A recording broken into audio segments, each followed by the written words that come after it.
귀한 찬양에 감사드립니다. 무더운 여름이 시작되었습니다. 올 여름 건강하게 잘 지내실 수 있도록 위하여 기도하도록 하겠습니다.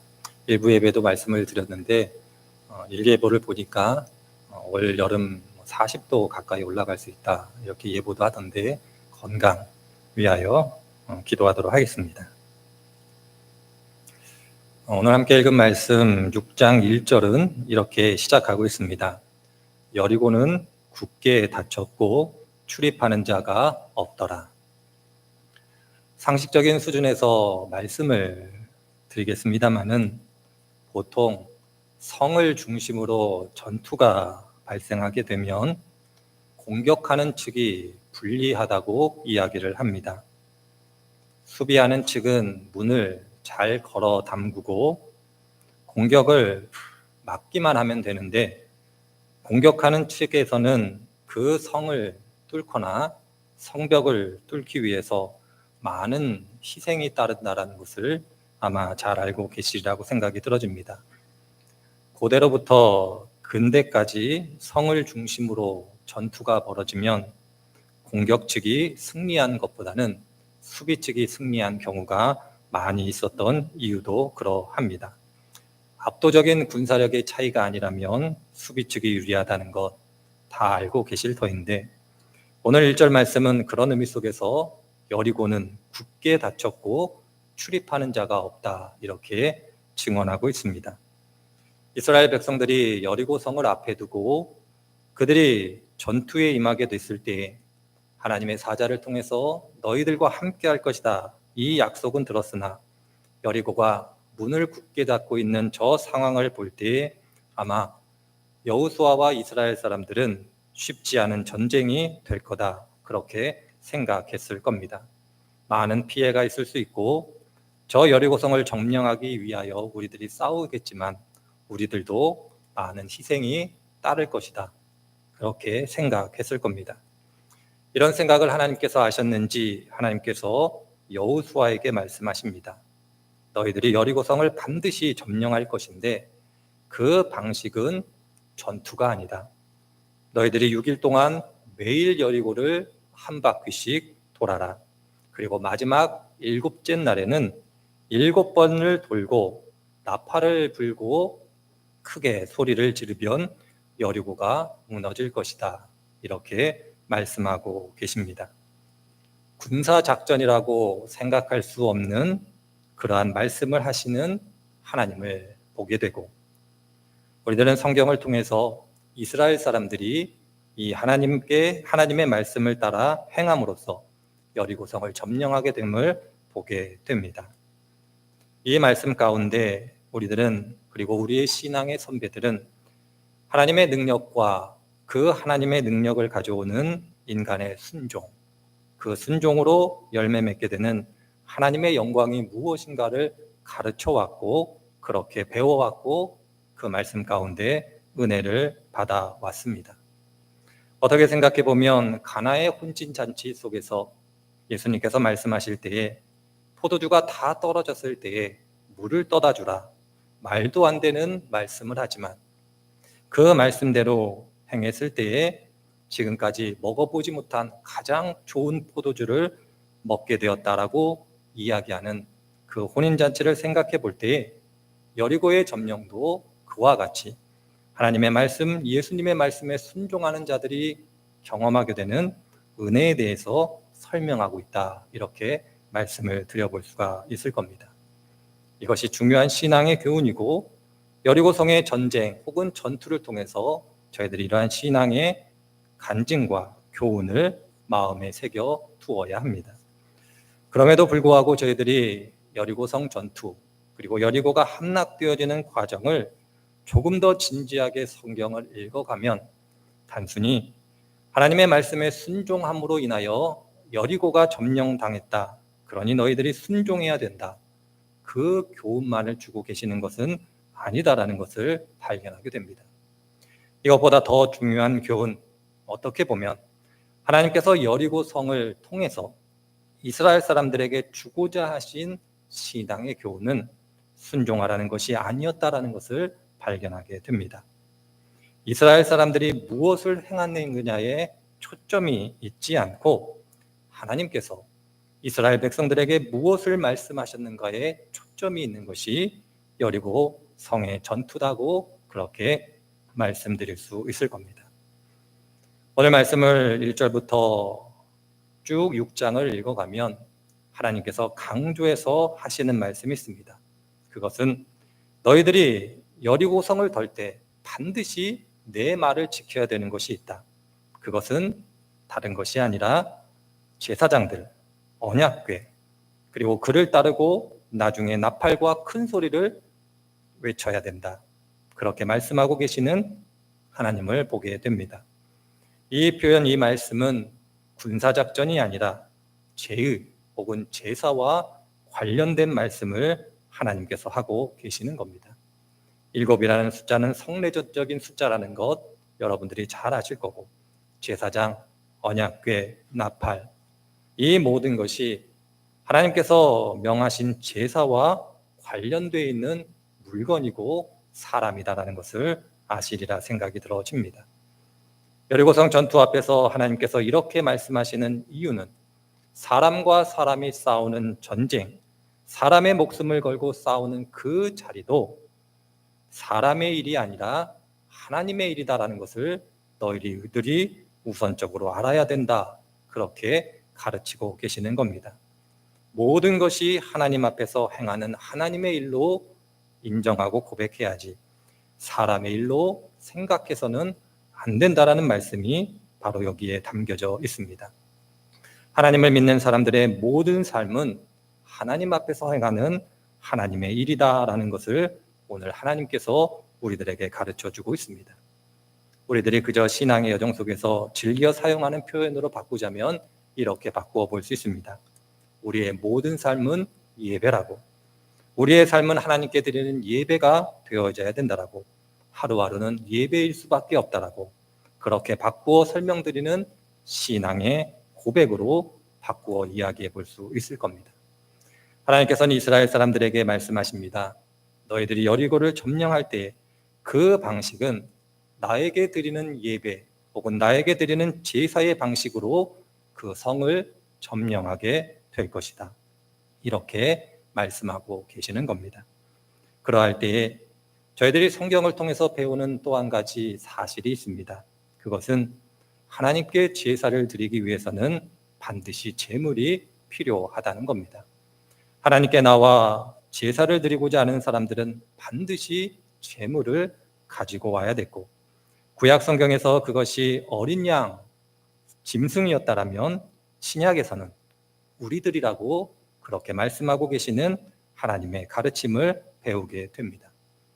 그러할 때 오늘 말씀은 하나님께서 이스라엘 사람들에게 제물을 요구하고 계시는데 그것은 너희들이 여리고 성에서 취하게 될 전리품이 나에게 바쳐지는 제물이 되어야 된다. 그렇게 말씀하고 계십니다. 그리고 그 전리품을 두 가지로 구분해서 말씀하고 계십니다. 은금과 동철, 기구들은 나의 곳간으로 드리고 소와 양과 나귀, 남녀노소는 다 죽이라고 말씀하고 계십니다. 은금과 동철, 기구들을 하나님의 곳간에 드리는 것은 이해하기 쉽습니다. 전쟁의 전리품으로서 하나님께 드리는 제물로서 하나님의 곳간에 드리는 것 이해하기 쉽습니다만은 두 번째, 소와 양, 나귀, 어린아이부터 어른에 이르기까지 모두 죽이라는 말씀은 이해하기가 쉽지 않습니다. 하나님께 드리는 제물, 하나님께서 요구하시는 제물이 있다는 것은 알겠는데 전쟁 포로로 하나님께 드리는 것이 낫지 않을까? 오히려 그것이 하나님의 영광, 하나님의 승리, 하나님의 위대하심을 드러내는 것이 아닐까? 그렇게 생각할 수 있는데 하나님은 그렇게 말씀하시지 않고 다 죽이라고 말씀하고 계십니다. 모두 죽이라는 이 말씀을 읽어가며 간혹 어떤 사람들은 이렇게 생각을 합니다. 하나님이 잔혹하시고 가혹하신 분이 아닌가? 하나님은 생명을 귀하게 여기신다고 말씀하셨는데 정말 생명을 귀하게 여기시는 분인가? 이렇게 생각하기도 합니다. 더 나아가 하나님은 모든 사람이 구원을 받기를 원하시는 분인데 가난한 사람들, 특별히 어린아이, 노인들이 무슨 잘못이 있어서 그들을 죽이라고 하는가, 그렇게 반문해 볼 수도 있을 겁니다. 그래서 신명기 7장에 있는 말씀이 하나님께서 왜 진멸하라 말씀하시는지 그 이유를 확인해 볼 수 있는 중요한 말씀입니다. 신명기 7장 1절에서 4절은 이렇게 기록되어져 있습니다. 2절부터 제가 읽어보도록 하겠습니다. 주 너희의 하나님은 그들을 너희의 손에 넘겨주셔서 너희가 그들을 치게 하실 것이니 그때에 너희는 그들을 전멸시켜야 한다. 그들과 어떤 언약도 세우지 말고 그들을 불쌍히 여기지도 말아라. 그들과 혼인관계를 맺어서도 안 된다. 너희 딸을 그들의 아들과 결혼시키지 말고 너희 아들을 그들의 딸과 결혼시키지도 말아라. 그렇게 했다가는 그들의 꿰매 빠져서 너희의 아들이 주를 떠나 그들의 신들을 섬기게 될 것이며 그렇게 되면 주께서 진노하셔서 곧바로 너희를 멸하실 것이다. 이렇게 말씀하고 계십니다. 이 신명기의 말씀을 이해하는 데 도움이 되는 학자가 있습니다. 여러분들이 이름은 들어보셨을 건데 르네 지라르라고 불리우는 프랑스 학자가 있습니다. 이 학자가 연구했던 주제 중에 하나가 인간의 욕망과 모방에 대한 주제입니다. 이 학자에 의하면 인간의 욕망은 자연적으로 생기는 것이 아니라 누군가의 욕망을 모방하는 것이다, 그렇게 설명하고 있습니다. 다른 사람을 매개로 하여 무엇인가를 욕망하게 된다. 그것이 이 학자 르네 지라르가 중요하게 생각했던 인간의 욕망과 모방의 문제였습니다. 쉽게 예를 들어보면 이렇게 예를 들어볼 수 있을 겁니다. 명품 가방. 저는 명품 가방이 없습니다. 혹시 가지고 계신 분 있으신지 모르겠습니다. 가격이 적게는 수백만 원부터 비싼 거는 수천만 원에 이른다고 합니다. 사진으로는 봤고 화면으로는 봤습니다만은 한 번도 만져보거나 들어본 적은 없습니다. 어떻게 생각해보면 명품 가방 자체로는 효율적으로 생각하면 그다지 의미 있는 물건은 아닙니다. 그리 크지도 않고 물건이 많이 들어가지도 않고 그것을 가지고 다니는데 상할까 걱정하는 마음이 있기 때문에 효율성만 생각한다면 차라리 종이 상자, 종이백을 들고 다니는 것이 더 효율적일 수가 있습니다. 그럼에도 불구하고 사람들이 명품 가방을 사려고 하는 이유가 있습니다. 그 이유는 누군가 그 가방을 들고 있을 때 사람들이 그 사람을 바라보는 부러운 시선을 느끼기 때문에 그렇습니다. 나에게 정작 필요가 없음에도 불구하고 명품 가방을 가져야겠다는 생각을 하게 되는 이유는 누군가 그 가방을 들고 있을 때 또 다른 사람이 부러운 시선으로 그 사람을 바라보는 그 시선을 느끼고 경험했기 때문이다라는 것. 소유를 통해서 무엇인가 그 소유 자체가 목적이 아니라 소유를 통해서 다른 사람의 인정을 받고 나의 존재의 가치를 상승시키려는 것이 인간이 갖고 있는 모방의 욕망이다. 이렇게 이야기를 하고 있습니다. 오늘 신명기의 말씀은 어떻게 생각해 보면 학자의 표현과 같다라고 말씀을 드릴 수가 있을 겁니다. 너희들이 가나안 땅에 들어가 가나안 족속과 함께 살아가게 될 것이다. 너희들이 가나안 족속과 함께 살아갈 때에 가나안 땅에 살아가는 그 사람들이 경험하고 누리게 되는 육체적인 평안과 안식을 그리고 풍요로움을 보게 될 것이다. 그리고 너희들이 그것을 보게 되면 그 육체의 평안함과 안식을 주는 그 풍요로움에 마음을 뺏기게 될 것이다. 그 풍요로움을 위해서 가나안 사람들이 섬기게 되는 가나안 신들을 너희들이 섬기게 될 것이다. 이것이 내가 걱정하는 바이다. 이렇게 하나님께서 말씀하고 계시는 겁니다. 너희들이 가나안 사람이 되는 것, 가나안 사람들이 너희처럼 돼야 되는데 너희들이 가나안 사람이 되는 것, 그것을 내가 걱정한다. 그러니 그것을 막기 위해, 그것을 차단하기 위해 아예 가나안 사람들과 접촉하지 말라. 그렇게 말씀하시는 것이 신명기 7장에 나오는 말씀입니다. 물론 이 말씀을 세상에서 떨어져 세상과 별개로 세상을 등지고 살아가라는 말씀은 아닙니다. 세상에 살아가지만 세상에 속하지 않은 자로서 살아가라고 말씀하시는 하나님의 당부가 여기에 담겨져 있습니다. 가나안 백성, 특별히 여리고 사람들을 모두 죽이라고 말씀하시는 이 하나님의 말씀은 하나님이 잔인하신 분이기 때문에 그런 것이 아니라 우리의 연약함, 우리의 부족함을 아시기 때문에 그렇게 말씀하고 계시는 겁니다. 우리들이 신앙의 여정을 걸어가다 보면 모두 다 경험하는 것이 있습니다. 그것이 무엇이냐면 아무리 노력해도 넘어지는 지점이 있다라는 겁니다. 누구는 싸워 승리할 수 있는 영역이지만 이상하리만큼 나는 다른 것은 다 이길 수 있는데 특정한 어느 것, 그것에 걸려 넘어지게 되는 나 자신을 발견하게 되는 겁니다. 하나님께서 그것을 아시기 때문에 그것을 피하라고 우리들에게 권면하시는 것이 바로 하나님이시다라는 것을 기억해야 할 것입니다.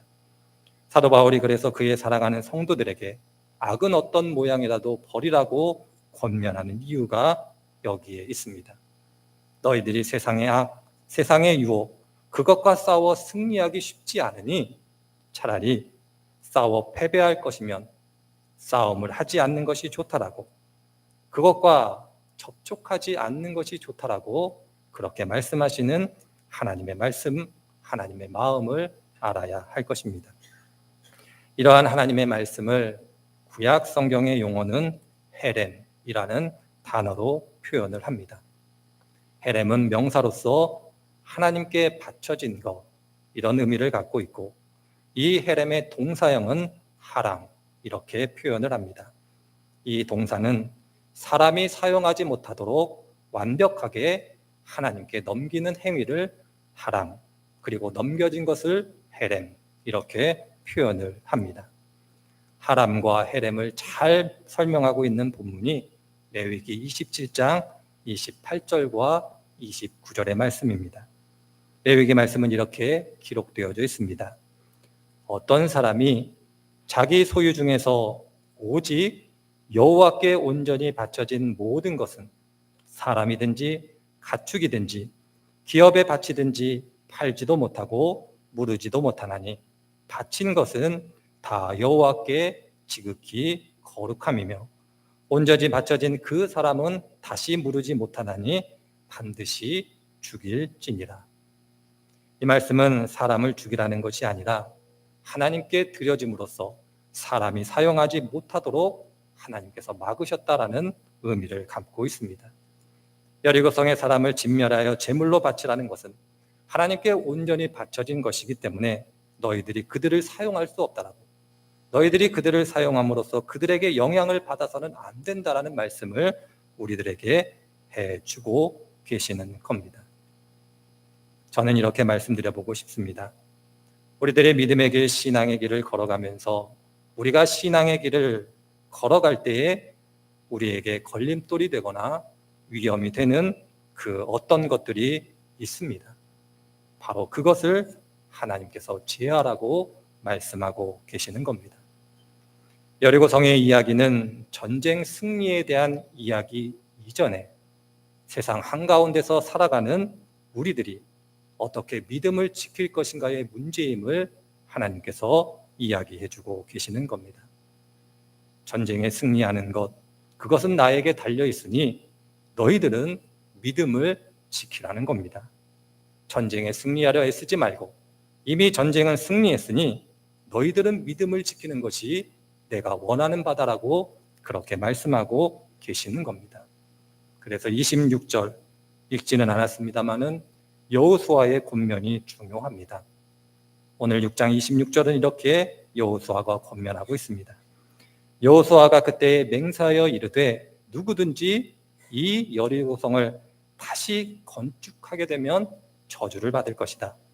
기초를 쌓으면 그의 맏아들이 죽을 것이고 문을 세우면 그의 막내 아들이 죽을 것이다. 이렇게 권면하고 있습니다.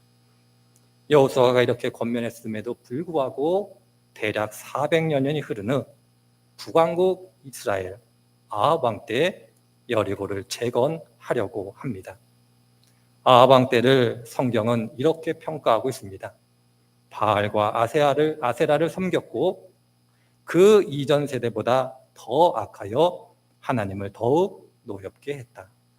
북왕국 이스라엘, 그들은 하나님을 믿는 사람이었고 때를 따라 정기적으로 하나님께 제사드리던 사람들이었습니다. 어려움이 있으면 하나님을 찾았고 괴로울 때 하나님의 도우심을 구했고 하나님이 그들의 하나님이시다라는 것을 부인하거나 부정했던 사람들이 아닙니다. 그럼에도 불구하고 성경은 아합 왕 때 북왕국 이스라엘을 바알과 아세라를 섬겼다라고, 그 어떤 세대보다 더 악하였다라고 그렇게 평가하고 있습니다. 이러한 사회적 분위기, 이러한 왕국이었기 때문에 여리고 재건이 가능할 것이라 생각이 들어집니다. 여리고를 재건하려고 했을 때 그 결과 여호수아가 한 26절에 있는 말씀이 어떻게 응답되었는가를 열왕기상 16장 34절에 이렇게 기록하고 있습니다. 아합 시절에 베델 사람 히엘이 여리고를 건축하였다. 주께서 눈의 아들 여호수아를 시켜서 하신 주의 말씀대로 그는 그 성의 기초를 놓으면서 그의 맏아들 아비람을 잃었고 성문을 달면서는 그의 막내 아들 수굽을 잃었다. 이렇게 우리들에게 가르쳐주고 있습니다. 어떻게 생각해 보면 우리가 살아가고 있는 이 세대, 이 시대는 우상이 만연하는 시대라고 말씀드릴 수 있을 겁니다.